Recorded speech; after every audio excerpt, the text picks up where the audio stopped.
السلام علیکم ورحمۃ اللہ وبرکاتہ. ابھی بہنوں کے شعبے سے سوال کیا جائے مائک نمبر 4 پر.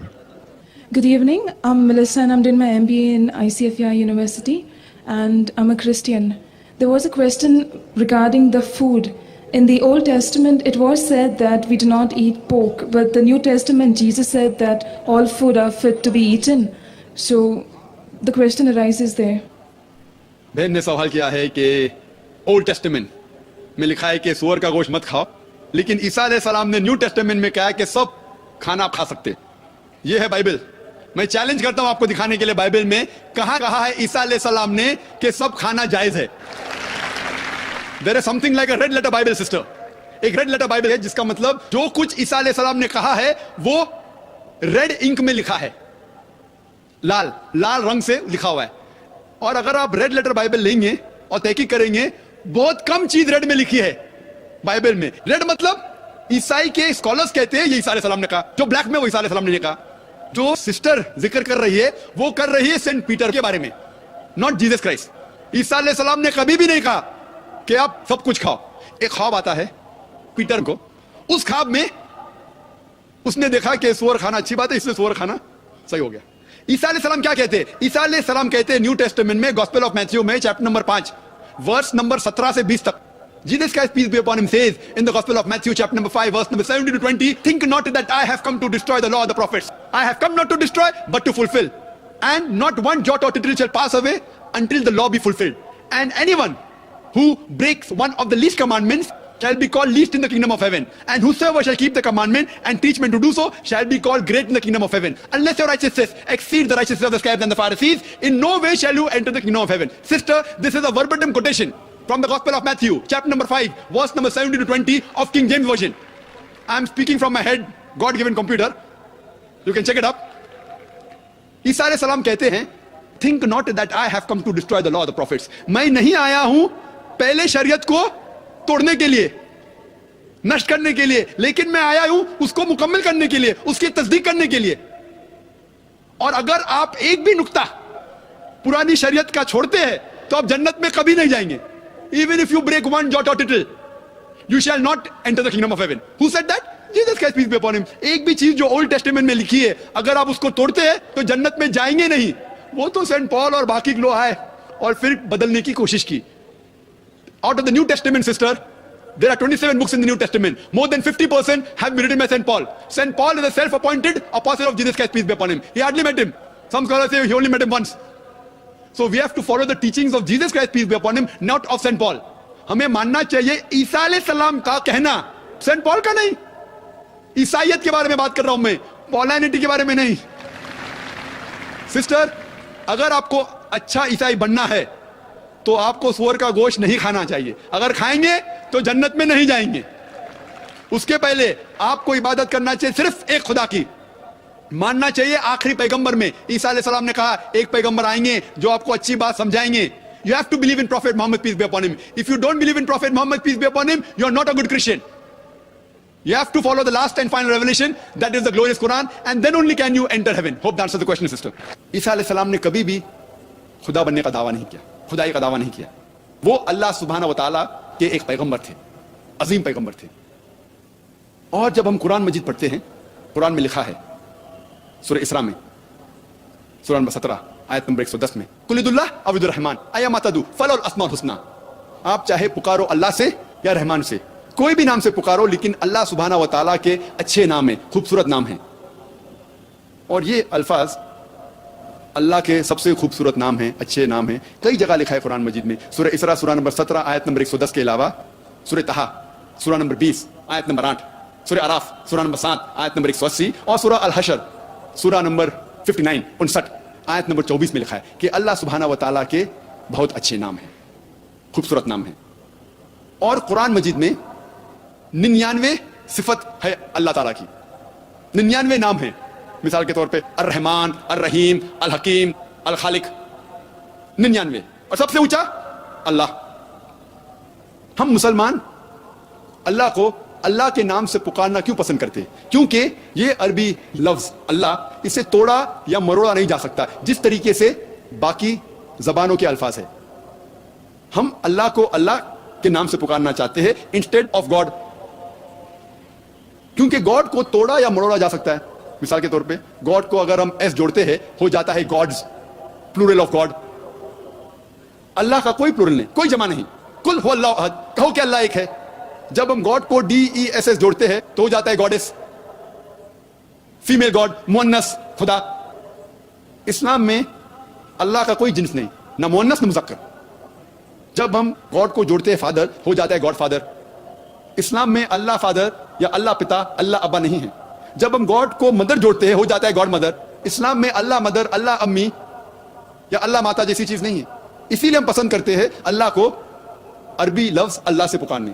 لیکن جتنے بھی باقی زبانوں میں ترجمہ ہو چکا ہے اس کا، اسے توڑا یا مروڑا جا سکتا ہے. مثال کے طور پہ دیو ہو جاتا ہے دیوی، دیوتا، خدا، خداؤ. اسے توڑا یا مروڑا جا سکتا ہے. ایشور ہو جاتا ہے پرمیشور. اسی لیے ہم پسند کرتے ہیں اللہ کو اللہ کے نام سے پکارنا. اور یہ نام اللہ سارے اہم مذاہب کی کتابوں میں موجود ہے. جتنے بھی اہم مذاہب ہیں دنیا میں ان کے کتابوں کا مطالعہ کریں گے، کہیں نہ کہیں اللہ سبحانہ و تعالیٰ کا نام موجود ہے. اور اللہ کا نام بائبل میں بھی موجود ہے. اگر آپ پڑھیں گے New Testament, gospel of Mark chapter number 15 chapter number 15 verse number 34 اور gospel of Matthew chapter number 27 میں ورس نمبر 46 کہ جب عیسیٰ علیہ السلام سولی پہ چڑھائے گئے تھے وہ کہتے ہیں ایلائی ایلائی لما سبقتنی. ہیبرو کوٹیشن ہے ایلائی ایلائی لما سبقتنی، جس کا ترجمہ انگریزی بائبل میں او گاڈ وائی ہیز داؤ فورسیکن می، اے خدا کیوں تو نے مجھے چھوڑ دیا ہے. جب ہم ترجمہ کرتے ہیں ایلائی ایلائی لما سبقتنی کا انگریزی میں او گاڈ وائی ہیز داؤ فورسیکن می، یہ ملتا جلتا نہیں ہے. ہندی یا اردو میں اے خدا کیوں تو نے مجھے چھوڑ دیا ہے. لیکن جب عربی میں ترجمہ کرتے ہیں ایلائی ایلائی لما سبقتنی کا ہو جاتا ہے اللہ لما ترکتنی. عربی اور ہیبرو جڑوا زبان ہے، سسٹر لینگویجز. ہیبرو میں کہتے ہیں اللہ، عربی میں کہتے ہیں اللہ، ملتا جلتا ہے. اور یہ ایک معجزہ ہے. آپ جب کوئی بھی بائبل کا ترجمہ پڑھتے ہیں، چاہے انگریزی میں ہو، ہندی میں، اردو میں ہو، آپ صرف انگریزی الفاظ پائیں گے انگریزی بائبل میں. لیکن یہ دو verses gospel of Matthew chapter number 27 میں verse number 46 and gospel of Mark chapter number 15 verse number 34، اس کا اوریجنل ہیبرو میں ذکر ہے. اللہ لما سبقتنی آپ سارے بائبل کے ترجمے میں پائیں گے، چاہے وہ انگریزی بائبل ہو، ہندی بائبل ہو، اردو ہو، مراٹھی ہو. اللہ لما سبقتنی موجود ہے. اس کے بعد پھر ٹرانسلیشن کرتے او گاڈ وائی داؤ فورسیکن می، یا اے خدا کیوں تو نے مجھے چھوڑ دیا ہے. تو کوئی بھی بائبل آپ اٹھائیں گے آپ کو اللہ کا لفظ اس میں پائیں گے. ورنہ اللہ تعالیٰ فرماتے آپ کوئی بھی نام سے اللہ کو پکارو لیکن اچھے ناموں میں سے ہونا چاہیے، جس نام سے اللہ تعالیٰ خود پسند کرتے اپنے آپ کو بلانا. یہ تھا پہلا رکن. دوسرا رکن اسلام کا ہے صلاح. صلاح کا ترجمہ اکثر انگریزی میں کہتے ہیں to pray. To pray means to beseech, to ask for help. To pray مطلب مدد مانگنا. ہم صلاح میں صرف مدد نہیں مانگتے، مدد کے علاوہ اللہ کی تعریف بھی کرتے ہیں اور اللہ سے ہدایت بھی پاتے ہیں. صلاح کا ترجمہ ٹو پرے یا مدد مانگنا صحیح نہیں. میں پسند کرتا ہوں صلاح کو کہنا انگریزی میں پروگرامنگ ٹورڈز رائچسنس، یا اردو میں کہوں گا نیکی کی طرف لے جانے والی چیز. چونکہ مثال کے طور پہ امام صاحب سورہ فاتحہ کے بعد پڑھیں گے سورہ مائدہ سورہ نمبر 5 آیت نمبر 90، جس میں فرمایا گیا ہے یا ایھا الذین آمنو، اے ایمان والو، انما الخمر والمیسر، نشے والی چیز شراب اور جوا، والانصاب والازلام، بت پرستی اور فال کھولنا، رجس من عمل الشیطان، یہ شیطان کی حرکت ہے، فاجتنبوہ لعلکم تفلحون، آپ اس سے دور رہو تاکہ آپ سفلتا پاؤ. اس میں ہم ہدایت پا رہے ہیں. شراب مت پیو، جوا مت کھیلو، بت پرستی مت کرو، فال مت کھولو. ہو سکتا ہے مثال کے طور پہ امام صاحب سورہ فاتحہ کے بعد سورہ بقرہ سورہ نمبر 2 آیت نمبر 188 کی تلاوت کرتے جس میں لکھا ہے رشوت مت دو. یہاں ہمیں ہدایت مل رہی کہ رشوت دینا حرام ہے. اسی لیے میں پسند کرتا ہوں صلاح کا ترجمہ کرنے کے لیے پروگرامنگ ٹورڈز رائچسنس، نیکی کی طرف لے جانے والی چیز. اور اللہ تعالیٰ فرماتے سورہ عنکبوت میں سورہ نمبر 29 آیت نمبر 45 میں اتلو ما اوحی من الکتاب واقیموا الصلاۃ ان الصلاۃ تنہی عن الفحشاء والمنکر. آپ تلاوت کرو جو اللہ نے نازل کیا ہے اور صلاح قائم کرو، کیونکہ صلاح آپ کو برائی سے روکتی ہے اور بے شرمی سے روکتی ہے. لیکن